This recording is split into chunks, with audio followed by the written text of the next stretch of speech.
IPL এর ইতিহাসে এবার অবিশ্বাস্য এক রেকর্ড গড়ল দুই গুরু শিষ্য। পাঞ্জাবকে হারিয়ে ফাইনালে ওঠার দিনে যে রেকর্ড গড়েছেন পাঞ্জাব কাপ্তান, সেই রেকর্ড গড়লেন দলটির কোচও। অনন্য এই কীর্তিতে রীতিমতো পাল্লাই দিয়েছেন পন্টিং আর আয়ার। শুনতে কিছুটা কাকতালীয় মনে হলেও এবার এমনটাই ঘটেছে আইপিএল এর মঞ্চে। আইপিএল এর ইতিহাসে দুই গুরু শিষ্যের এমন পাল্লা দেওয়ার রেকর্ড নিয়ে বিস্তারিত থাকছে রিপোর্টে। আইপিএল এর ইতিহাসে এবার রীতিমতো অবিশ্বাস্য এক কীর্তি গড়ে দেখালেন পাঞ্জাব কাপ্তান শ্রেয়াস আয়ার, যা এ যাবৎকালে আর কেউ করতে পারেনি। এবার তাই করে দেখিয়ে নিজেকে অনন্য এক উচ্চতায় তুললেন তিনি।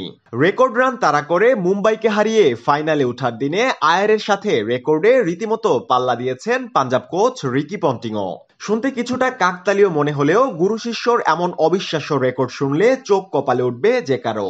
শ্রেষ্ঠত্বে যে কেউ কারো থেকে কম যান না, এবার যেন সেটারই প্রমাণ করলেন আইপিএল এর মঞ্চে। গেলদিন চলমান আইপিএল এর দ্বিতীয় কোয়ালিফায়ার ম্যাচে রোহিত শর্মার মুম্বাই ইন্ডিয়ান্সের বিপক্ষে বাঁচা মরার লড়াইয়ে নামে পন্টিং আয়ারের পাঞ্জাব। আগে ব্যাট করতে নেমে ফাইনালে ওঠার মিশনে 204 রানের টার্গেট ছুড়ে দেয় মুম্বাই ইন্ডিয়ান্স। এর আগে আইপিএল এর ইতিহাসে মোট 18 বার আগে ব্যাট করে 200-র বেশি স্কোর করেছিল মুম্বাই, যার কোনোবারই হারতে হয়নি তাদের। তবে কে জানতো শ্রেয়াস আয়ারের আগ্রাসী ব্যাটিংয়ে এবার মুছে যাবে মুম্বাইয়ের গৌরবের ইতিহাস। মুম্বাইয়ের রেকর্ড রানের বিপক্ষে আহমেদাবাদের মাঠে 47 বলে 81 রানের এক দুর্দান্ত ইনিংস খেলেন পাঞ্জাব কাপ্তান, যার সুবাদে প্রথমবারের মতো মুম্বাইকে 200-র বেশি রান করা ম্যাচে দিয়েছেন পরাজয়ের স্বাদ। এমনকি বিশাল এই টার্গেটের বিপক্ষে এদিন এক ওভার হাতে রেখেই ফাইনালে পৌঁছে যায় প্রীতি জিন্তার দল, যেখানে সবচেয়ে বড় অবদান অধিনায়ক আয়ারের। যদিও অধিনায়ক হিসেবে তিনি ঠিক কতটা দুর্দান্ত তা প্রমাণ করেছেন আগেও। এর আগে 2020 সালে দিল্লিকে নেতৃত্ব দিয়ে ফাইনালে তুলেন তিনি।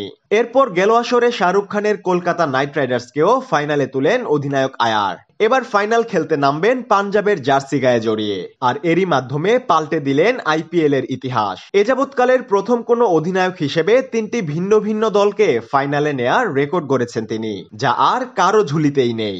এদিকে আয়ারের শ্রেষ্ঠত্ব অর্জনের দিনে শ্রেষ্ঠত্ব পেলেন পাঞ্জাব কোচ রিকি পন্টিংও। রেকর্ডের ছড়াছড়িতে গুরু শিষ্য রীতিমতো পাল্লাই দিয়েছেন বলা চলে। আয়ার যেই কীর্তি গড়েছেন অধিনায়ক হিসেবে, সেই একই কীর্তি পন্টিং গড়লেন কোচের ভূমিকাতে। আইপিএল এর ইতিহাসে প্রথম কোচ হিসেবে 3টি ভিন্ন ভিন্ন দলকে ফাইনালে তুলেছেন এই অজি গ্রেট। এর আগে 2015 সালে মুম্বাই ইন্ডিয়ান্সকে ফাইনালে তুলেছিলেন কোচ হিসেবে। এরপর 2020 সালে দিল্লি ক্যাপিটালসকে ফাইনালে পৌঁছানোর পর গেলদিন পাঞ্জাব কিংসকে ফাইনালে নিয়ে অনন্য এক রেকর্ড গড়লেন তিনি, যা এ যাবৎকালে আইপিএল এর আর কোনো কোচেরই নেই। বিষয়টা কিছুটা কাকতালীয় মনে হলেও গুরু শিষ্যর এমন কীর্তিতে এবার অবাক পুরো আইপিএল। তাছাড়া মুম্বাই ইন্ডিয়ান্সকে হারানোর মাধ্যমে 11 বছর পর আইপিএল এর ফাইনালে যাচ্ছে পাঞ্জাব। এর আগে 2014 সালে নিজেদের ফ্র্যাঞ্চাইজি ইতিহাসে প্রথমবারের মতন ফাইনাল খেলেছিল তারা।